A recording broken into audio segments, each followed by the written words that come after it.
এখন বাজে ভোর 5টা। তো আমরা সবাই মিলে জাল নিয়ে নেমে পড়েছি মাছ ধরতে। নমস্কার বন্ধুরা, কেমন আছো সবাই? আশা করি সবাই খুব ভালো আছো, আর আমিও তোমাদের ভালোবাসে অনেক ভালো আছি। বাপের বাড়িতে মাছ ধরা হবে, আমি যখন ছিলাম ওখানে তখনই। তো মাছ দেখো ধরা হয়ে গেছে, আর ধরার সময় আমি যেহেতু জলে নেমেছিলাম, ধরেছিলাম, তাই জন্য ভিডিওগুলো করতে পারিনি। তো মাছ তুলে আনার পর আমি ভিডিওগুলো করছি। তো অনেক মাছ পড়েছিল, সেগুলো ছেড়ে দেওয়ার পর ছোটো ছোটোগুলোকে যেগুলো বিক্রি হওয়ার মতো আছে সেগুলো নেওয়া হলো, আর এইগুলো রেখেছিলাম খাওয়ার জন্য। এই বড়টা, এটা হচ্ছে পাকা রুই, একদম ঘরের পুকুরের।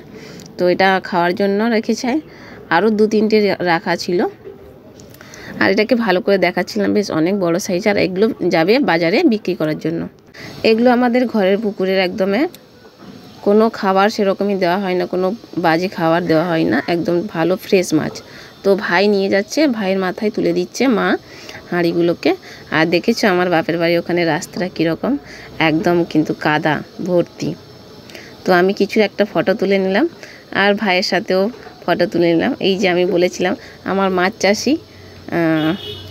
চাষিকে দেখে নাও সবাই একটু, আরও একটু ঢং করে ভিডিওটা করছে। আর সামনে আসতে চাইতো না কিন্তু আগে, কিন্তু এখন আবার সামনে এসে ভিডিও করে। তারপরে এই মাছটাকে কাটবে বলে ওই বাচ্ছিল। তো ওই কাটা হয়ে যাওয়ার পর দুপুরবেলা দেখো মা রান্না করেছে ভাত, আর ওদিকে ছিল বেগুন ভাজা, ডাল, মাছের ঝোল, মাছ ভাজা, মাছের টক, ঢেঁড়স আলুর তরকারি। আর এখানে ছিল মাংস, কাকিদের মাংস করেছিল তাই দিয়েছিল। তো দুপুরবেলা খাওয়া দাওয়া কমপ্লিট করে বিকেলে ছিল রথযাত্রা দেখতে। আমরা খুব তাড়াতাড়ি বেরিয়ে গেছি। তো মামাম বলেছিল, ছোটোবেলা ওকে বলেছিলাম যে আমি রথে উঠতাম ছোটোবেলাতে, ওরও খুব ইচ্ছা ছিল যে রথে উঠবে। তো তাই একটু তাড়াতাড়ি বেরিয়ে গেলাম। গিয়ে দেখি এখনও ঠাকুর তোলা হয়নি রথে। খুব ভালো হলো, ঠাকুর তোলা হয়ে গেলেই কিন্তু রথটা টানা শুরু হয়ে যায়, আর সব বাচ্চাগুলো বসে যায়, বসারও জায়গা থাকে না। তো দেখো আমাদের জগন্নাথ, বলরাম ও সুভদ্রা রথে উঠছে। তো একটু ভিডিওটা দিতে দেরি হয়ে গেল, তবুও তোমরা প্লিজ দেখো, আশা করি তোমাদের খুব ভালো লাগবে। একটু লং হয়ে যাচ্ছে ভিডিওটা। তারপর দেখো সবাইকে এক এক করে বসিয়ে দিল। এবার ওখানে পুজো হলো, বাতাসা হরিলুট হলো।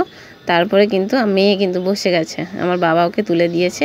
আরও সব ছোটো ছোটো বাচ্চারা সবাই বসছে, আর সত্যি খুব ভালোও লাগে। আমরাও ছোটোবেলা অনেক মজা করে রথে চেপেছি।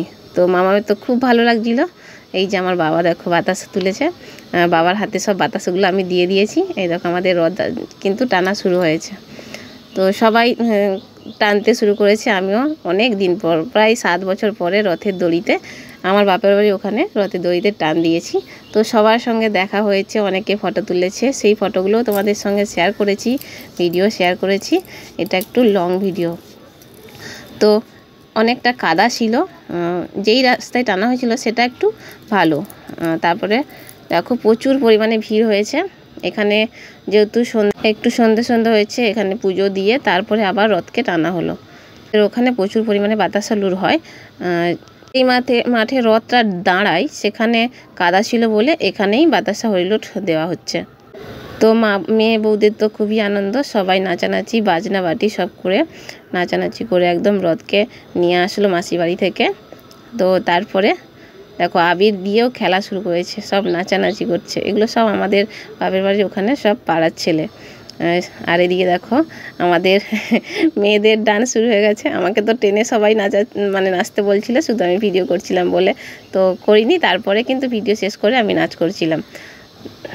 সবাই এত সেজে গুজে ছিল না, খুব ভালোও লাগছিল, অনেক দিন পর সবার সাথে দেখা হয়েছিল।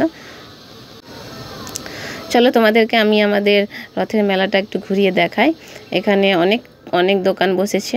আর এদিকে দেখো আমার কর্তামশাই এই যে বসেছিল, তো ওনাকে ভেলপুরি এনে দিয়েছিলাম, খেলো। তারপরে মামা ভেলপুরি খায়নি, মামা খেয়েছিল ওই যে আলুর যে চিপসগুলো হয় লম্বা লাঠির মধ্যে, ওই যে স্প্রিং পটেটো, তো ওটা খেলো। আর আমরা তো ভেলপুরি আমার অনেক পছন্দের। খাওয়ার পর আবার খেতে চলে গেলাম আইসক্রিম। তো ওখান দিয়ে জগন্নাথ ঠাকুরকে প্রণাম করে জগন্নাথ ঠাকুরকে প্রণাম করতে চলে গেলাম। তো আমাদের কিন্তু আগে 3টে রথই ছিল। এই যে এটাকে বড় রথ বলা হতো, তারপরে মাঝখানে এই 2টো রথ আগে ছিল। তারপরে আরও যে সব রথগুলো আছে এগুলো আস্তে আস্তে করে বেড়েছে, তো কমিটিও বেড়েছে। তো এখানেই কিন্তু সামনেটাই কিন্তু জগন্নাথ বলরাম থাকে, আর এদিকে গোপালরা থাকে, সব গোপাল যা আছে সেগুলো থাকে। তো দেখেছো কতটা কাদা মাঠের মধ্যে, অনেকটা কাদা বলে রথটা অন্য জায়গায় দাঁড় করানো থাকে, কিন্তু এবছর এইখানেই দাঁড় করিয়েছে। ভীষণ কাদা। তো এইটা হচ্ছে ভিডিও করে দিয়েছে, এগুলোকে এমনি নমস্কার করে তারপরে চলে গেলাম এবার বোনের কাছে। বোন অনেক ভালোবাসা রইল সবাইকে, অসংখ্য ধন্যবাদ। সবাই ভালো থেকো, সুস্থ থেকো। যদি ভালো লাগে লাইক কমেন্ট শেয়ার করে পাশে থেকো। তো আজকে এইটুকুনি।